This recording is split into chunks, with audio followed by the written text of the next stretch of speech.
General Motors also taking a stand against Russia over its invasion of Ukraine. The company has announced they are suspending its operations in Russia due to both supply chain issues and matters out of company control. GM's presence in Russia is small. Only a few thousand Cadillac and Chevrolet vehicles are sold in the country there each year. This makes GM the second major automaker to suspend shipments to Russia after Volvo did so yesterday.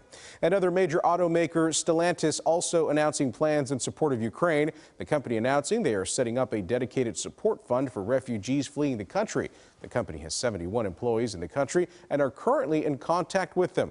While Stellantis says, quote, "We condemn all kinds of violence and aggression," they have not yet halted sales of their vehicles in Russia.